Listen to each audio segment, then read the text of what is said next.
Ballymurphy, Dublin Monaghan bombings, Bloody Sunday, McGurk's Bar. These are all names that are still very familiar to us here in Ireland, and familiar for all the wrong reasons. These are the names of places where atrocities were committed by the British state against Irish citizens, and to this day still remain fully unresolved, and still to this day the families and those affected by the British state atrocities have not received justice.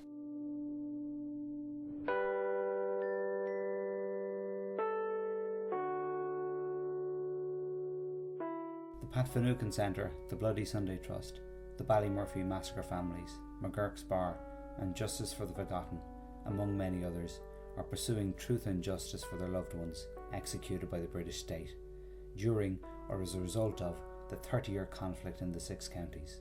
The first such action, a peaceful action, took place in O'Connell Street, Dublin on Saturday the 14th of June 2014. Representatives from these groups explain in their own words what the campaign is about. Well, it's basically to bring many families from the north and south, because there's a lot of families here from the Dublin Monaghan bombings as well. As you can see here, there's many photographs, there's many shoes representing individuals who was killed during the conflict here, primarily by the British state and loyalist death squads. It's to promote the necessity to resolve the past, to highlight what the British state was directly involved in with death squads, and we need this here brought to the fore because, as I've said, the dead have rights, they're our loved ones. We want truth and we want justice for them. And what families do we have here today? There's a multitude. It's as you can see there's hundreds of families from every county in the north, and most poignantly, there's the Dublin Monaghan families here as well, and there's also families here from the Dundalk explosion as well.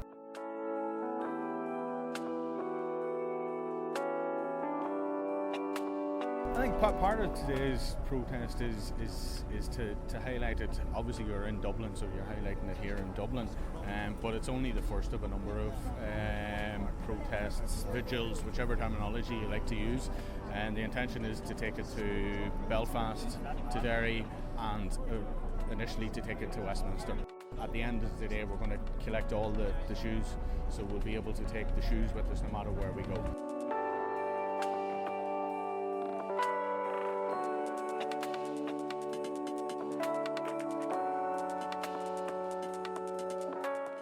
And it's very symbolic. You see the shoe there, it reminds you of someone who's not there, and it's very powerful from that point of view.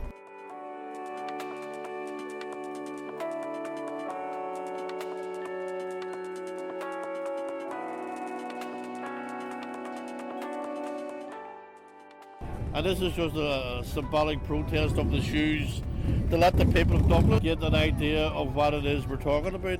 And it's this whole idea of walking on our footsteps but setting the truth free. Okay, and there's a mixture, there's no one lead organisation. There's the Justice for the Forgotten, obviously, here in Dublin, for the Dublin Monaghan bombings. There's also other bombings that happened in this state in the 1970s and then up until the north.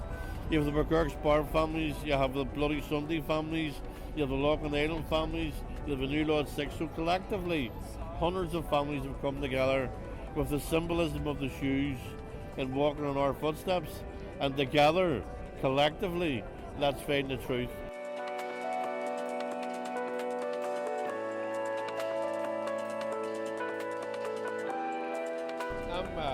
I'm from Derry.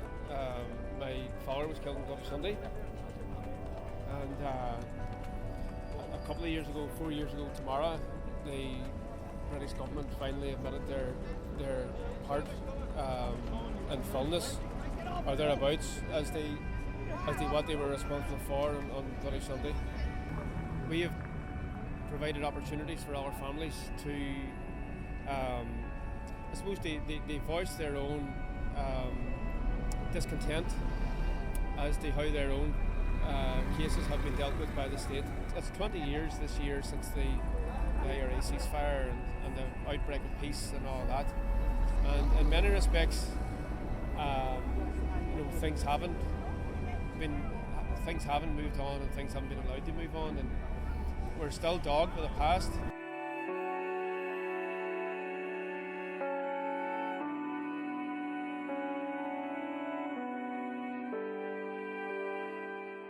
What you see today is an exhibition. It's called Safe Shoes. Each pair of shoes represents a victim of the Troubles. We're down representing the Ballymurphy massacre families. We have put proposals forward to the British government and the Irish government, and we're here to highlight Ballymurphy. 11 victims were murdered in Ballymurphy in August 1971.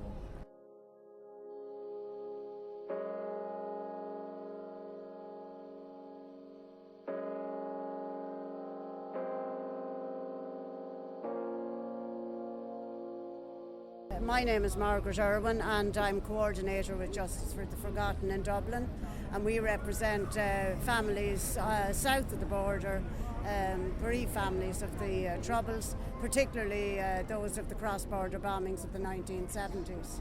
And we're here today, we're one of the organisers of today's events.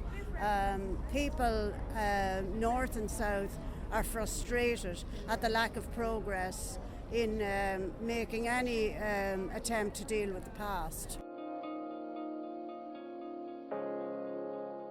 A sample explain why they attended. I'm Alan Bracknell. I'm from Cullyhanna in South Armagh. My father was killed on the 19th of December 1975 in Silverbridge in South Armagh. My name is Robert McClanahan. My grandfather was murdered in December 1971 in the McGurk's Bar massacre. I came here because I have a son in a coma, and he'd been attacked in Derry in 2006. Brother of Annette McGavigan. Martin, what brought you here today? That's to highlight Annette's case and many others, innocent victims that was caught up in the Troubles. My name is John McManus.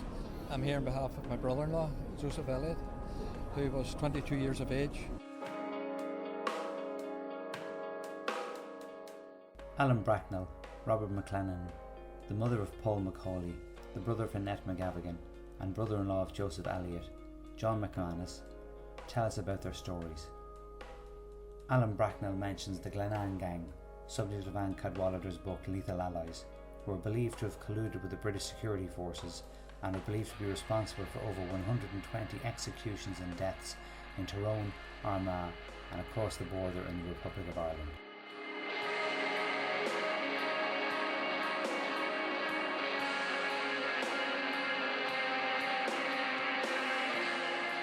One of the groups of people that we have with us here today would be families who were affected by what would be loosely known as the Glenanne gang or the Glenanne group of people, and that was a mixed group of members of the security forces and loyalist paramilitaries, mostly based in and around the Armagh, East Tyrone, Portadown, that sort of area. Anne Cadwallader's book from last year, Lethal Allies, sort of documents about 120 murders, including the Dublin and Monaghan bombings, and the allegation in that, and there's strong evidence to say that the staging post of the Dublin and Monaghan bombings was a farmhouse in Glenanne, and that's where the name of the group really comes from. It belonged to an RUC reservist. Information would have been known about that particular farmhouse by the security forces in the early 70s, but that's only actually coming out to the families now at this stage.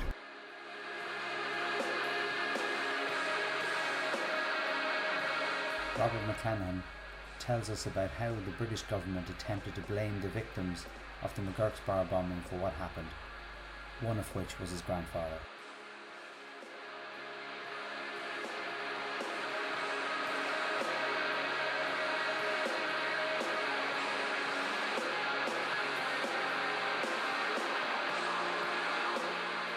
He was 73 years of age, and along with 14 other innocent men, women and children, he was blown up by the UVF, the Ulster Volunteer Force. That changed our family's lives completely. That sent us on a journey, and the journey has taken us 42 years later to be talking to you here on the streets of Dublin. Okay, part of that journey is asking people to walk on our shoes We have spent 42 years. My grandmother has died, my mother has died, my older sister has died, and that's down to me. I feel I have to take the shoes, I have to walk in their footsteps and to try to get the truth told.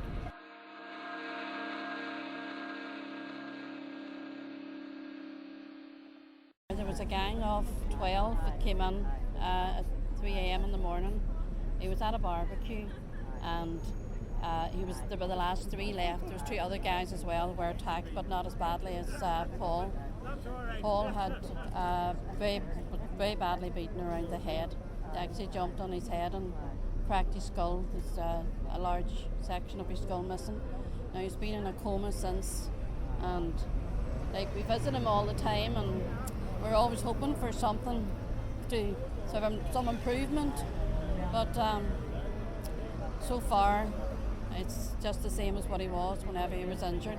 But we feel very bitter in the fact that one of the guys was actually arrested and was sentenced to 12 years, but as it turned out he only got 6 years. So he is due to be released now this year, which is a wee bit hard for us.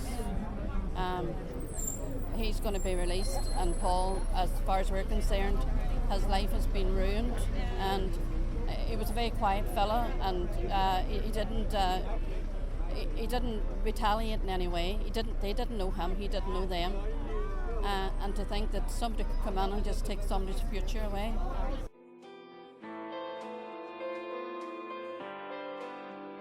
School got out and they went down as young girls. There was rioting going on, and as young girls do, they went down. There was talks they went down to collect rubber bullets and stuff, and there was rioting going on at the time, and the British Army said there was a gunman, and they fired into the crowd, but a net was shot, and the whole commotion. I was a couple of 100 yards away. I was 11 years of age, and I went up. Somebody had actually come running to me and says, Mina McGavigan, that was my other sister, has been shot.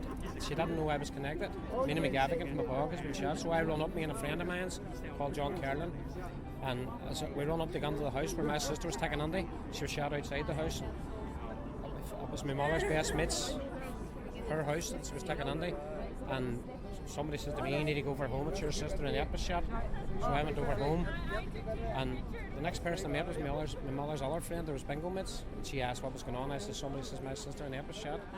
And as I went down into the house, there was a whole commotion, and then we were sort of, as you call it, taking over the aunts and uncles, because we were only 11 at the time, you know, and then we were brought back through the funeral and stuff, you know, and just it was sort of an ongoing thing, the end of the funeral and that, and, you know, and even up the later ages as my mother was alive, I would have come home from school and seen my mother up at the hot press in the lantern where Annette's clippings was, because she was a 100th victim. It was highlighted, and looking at her uniform, blood-stained uniform, crying, and that'll always stick with me, you know.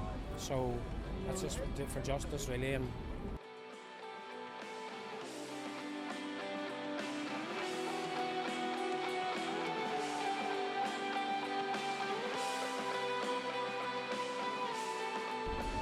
he was fatally wounded in a drive-by shooting close by his home at Ardmore, County Derry, approximately 6 miles from Derry City. He was in the company of his best friend, Desi McColgan, who was also badly injured, but fortunately not fatally. And they were simply going to their local bar to play a darts match. A car pulled alongside them, shots rang out, and that was it. 40 years, his anniversary in November coming, and still waiting for justice.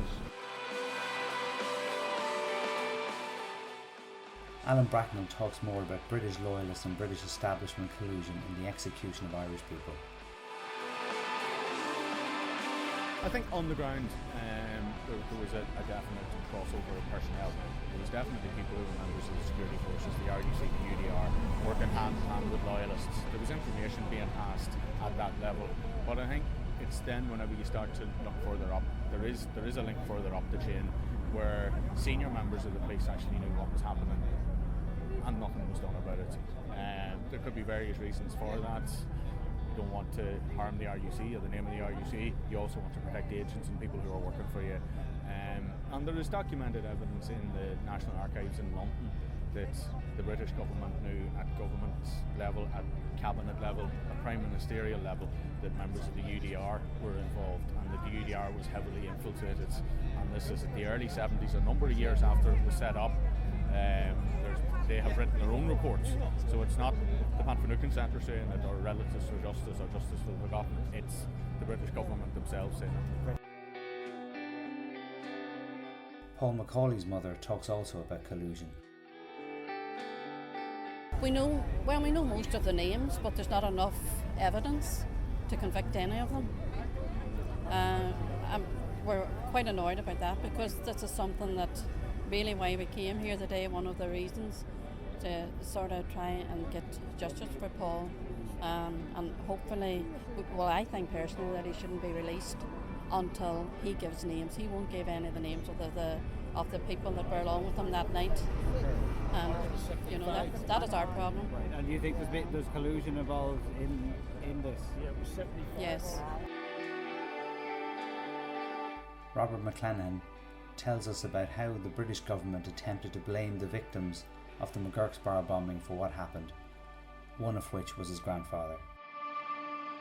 Within ours, instead of the UVF being blamed, the police, the British establishment, the media started blaming my grandfather and the rest of the innocent people, almost as if they were responsible for the bomb themselves. The families tell us about the response of the British and Irish governments and how they are pursuing justice for their loved ones. Some feel very let down by the Irish government in particular, and others acknowledge the changing political landscape in Ireland has concentrated the minds of some Southern Irish politicians. Well, many families here have obviously taken their cases in different ways. I mean, our family, as you know, there have tried to pursue a case in behalf of Pat, which was promised by the British government through the Western Park proposals. They have obviously reneged that there. We're now in judicial proceedings here to try and force them to hold an inquiry into Pat. But there's other families here who are now seeking legal advice, or with lawyers at the minute, who are pursuing their cases through the courts. Some of those cases have also presently in court to not only establish an inquest, but to establish an inquiry to unearth the full truth of who was directly behind the killing. Okay. And is that the best way to go about it, through governments and through the courts? Because it was the British government in many ways are responsible for the injustice, and Irish governments haven't done a whole lot about it. So are they really would this not benefit from taking a more international stage? Everybody's entitled to the truth. Everybody's entitled to find out why their loved one died, who pulled the trigger, who was responsible, and so on. Now, as I said, they are going about it in different ways here. And they're round finding out the truth. How do we go about it? How do we put the past behind us? Well, maybe it does need an international dimension to it. It probably does, more likely, because at the present stage here, we're in an impasse here where British and Irish governments, the political parties in the north, haven't properly dealt with it. People are talking about a truth commission and things like that there, but most importantly, in my eyes, and I'm sure many people here would agree with me here, it shouldn't be done above our heads. We're the victims here. It should be victims-led, and the needs of the victims should be facilitated in whatever context a peace or an inquiry or a tribunal transpires.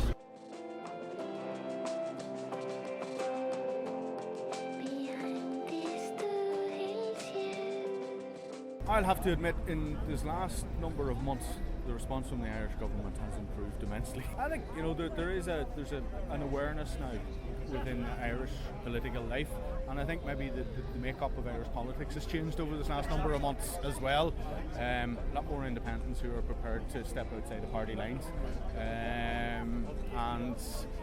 but that said, I have to admit, we've had a huge number of engagements recently with the Dáil and the Seanad, and we've had people from all parties, Fine Gael, Labour, Fianna Fáil, as I say, the Independents, Sinn Féin. So it's from the Irish political system. There's an engagement starting to come there, and I think he listened to Ian Gilmore recently as well. He's been trying to put a bit more pressure on the British. That's where the stalling is at the minute, unfortunately.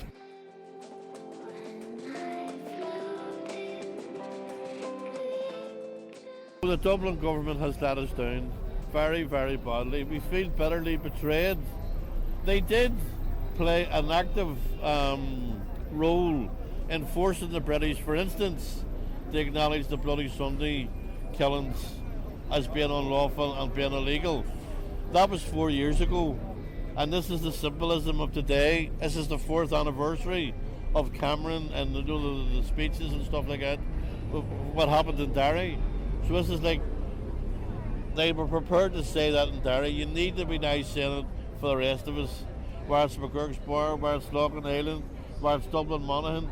Collectively, we need all those people to be given their truth, and wherever that truth may be, and wherever that may take us. But we need the support, the active support of the Irish government again. For instance, in what was said in the Barron report and all the rest, needs to be actively acted upon in this state to help us in the north to get our truth. Well, they've been very good actually. Whenever this guy was in court, my husband, he had an Irish representative there. Now I can't tell you his name or anything like that because he was some was involved in that, not me. But he was very good and he was very supportive towards the whole court procedure.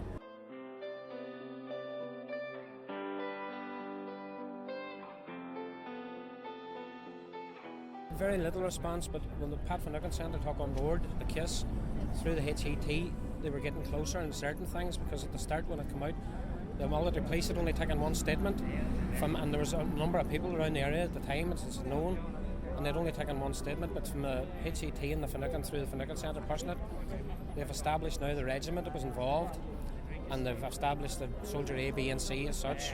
So they've sort of come to, you know what I mean, as far as the regiment's concerned, they've narrowed that down. Has any action been taken against those soldiers yet? No, because the HET now is disbanded due to whatever, they want the PSNI to come on board, but I have no faith in the PSNI investigating my sister's murder, you know what I mean?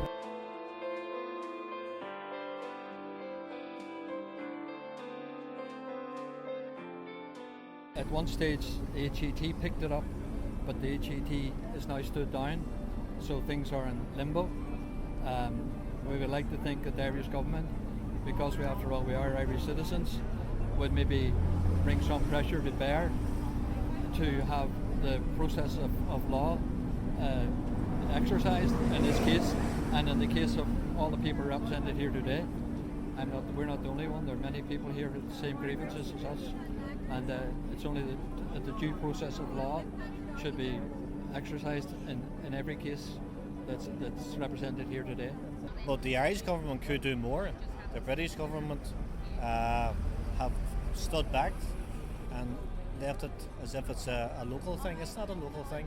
The British state forces and pro-state forces were responsible for maybe 40%, but you look at collusion, you look at how they armed the loyalist paramilitaries. We're talking about almost up to 1,200 people. So they have a big part, they're a big actor in the Troubles, and I think they should play their part and get involved in sorting out what happened in the past. Well, we did get the Barron report from the Irish government, which is now just over 10 years ago, but ever since then we've been trying to get undisclosed documents from the British government without any success.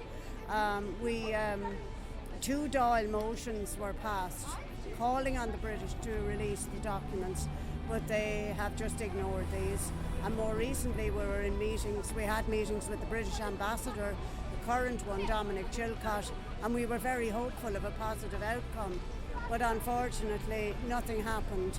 So we're now, for the Dublin and Monaghan bombings families, we are now taking a civil case against the British MOD, the Northern Ireland office and the Chief Constable of the PSNI. And do you think might it be a time to take this to a more international stage? I mean, there doesn't seem to be much of a response, a real response from Irish or British governments. I don't know the answer to that. We just have to see now how this case goes. It will be, it's a very difficult journey for the families, but it's one they've decided to take because there's no other option open to them. So we'll just have to see how that goes. Families tell me how they want matters to proceed, the action they are taking, and ultimately what it is that they want. We believe the way to get that truth is through the implementation, for instance, of the House proposals, but they're being denied. Certain sections of the unionist establishment are refusing to accept it.